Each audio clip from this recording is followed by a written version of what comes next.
In many ways, this path, this spiritual path that calls, as I was discussing with Amoda on a podcast that we recorded a couple of days ago, seems to me, in a way, this path may start out as a search for peace for the self, for the one who suffers, for the one who's agitated, for the one who's caught up in the whole play, the whole play of life, the whole drama playing itself out in the family, in the work, in the, everything, the whole self-constructed world that we're in. And this is, it starts out that way, a way to find a deeper peace or a deeper meaning for the self.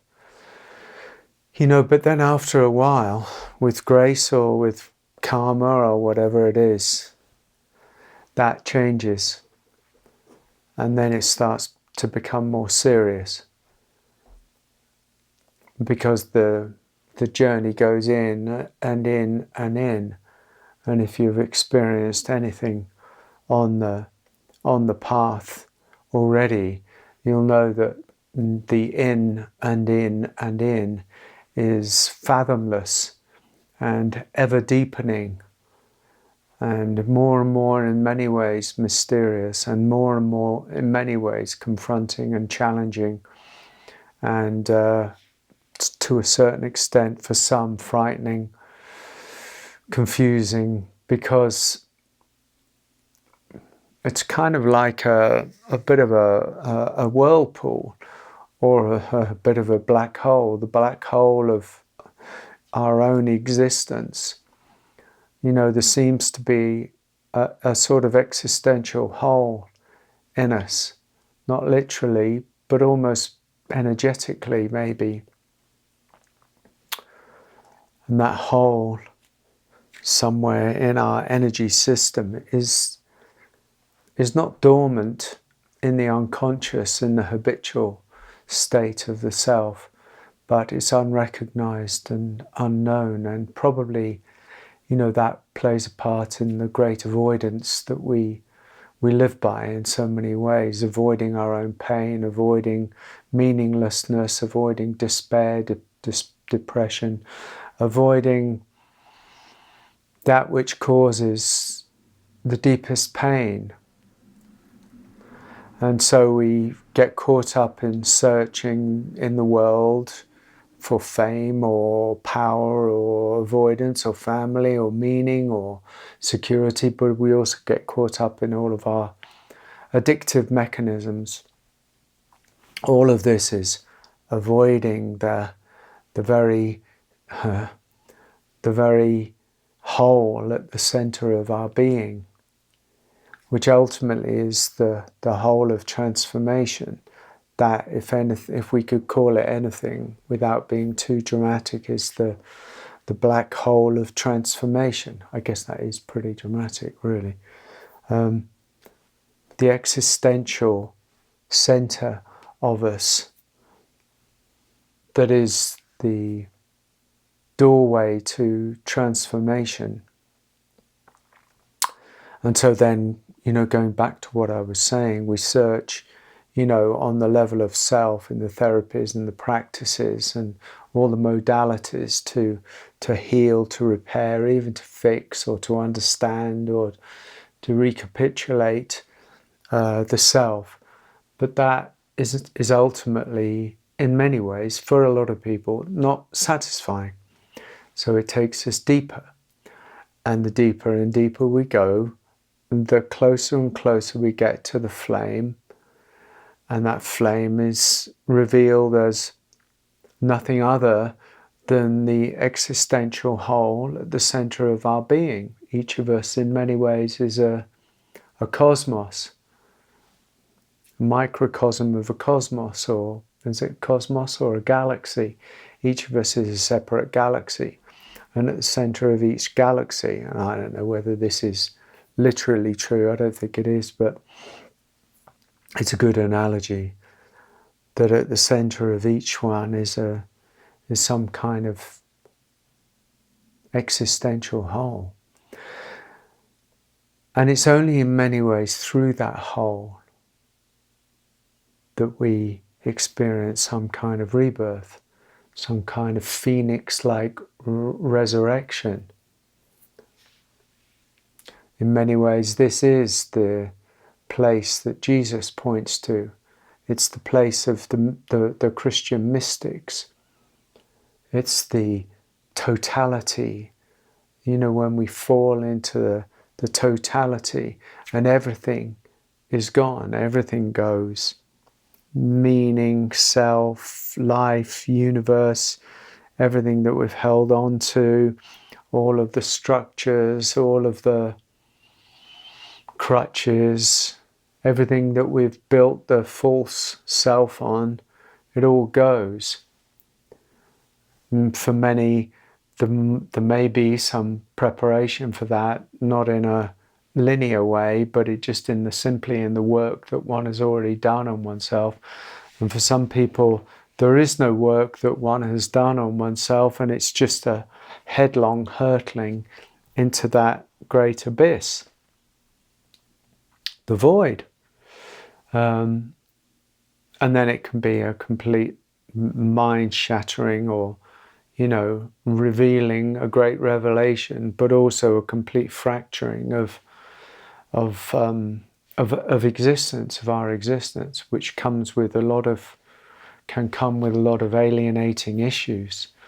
And you know, you can't write out a script for, well, if you do this, this, and this, that is going to happen.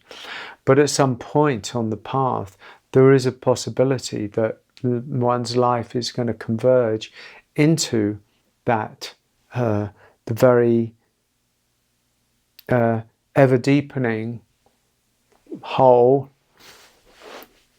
emptiness at the center of one's existence. And this calls for a great surrender, and it calls for a great courage, and it calls for a great trust, calls for a great willingness to breathe, to be okay, to really be okay, because nothing that's happening on that level is wrong. It just might feel very uncomfortable, but that's the decompression almost as we're going down and in. It's actually the waking up, although it can feel like the losing touch.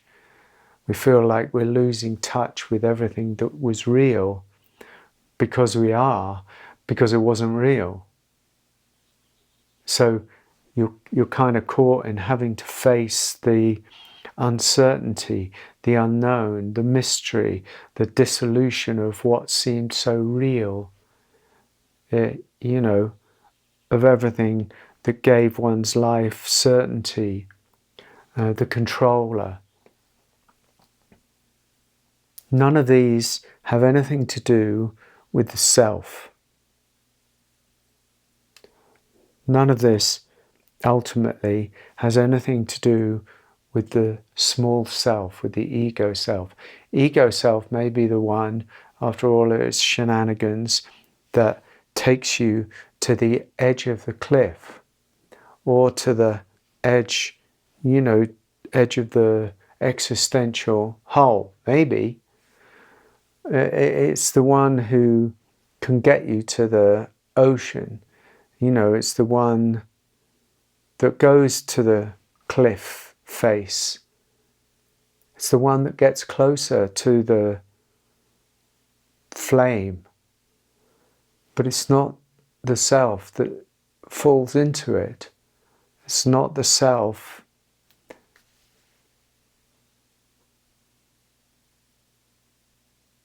that dies into it. Well, in a way it is, but not in the way that it's thought or the way that it sounds.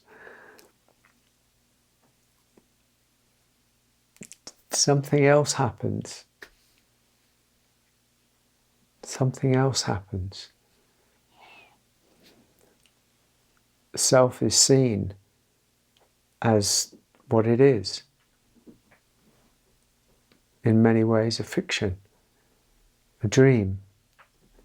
And it's held lightly. It's seen lightly suddenly. It's seen in the way that it is, which is not the big deal that it is thought it is and that we've taken ourselves to be all our lives. It's seen from a deeper aspect. It's seen from awareness.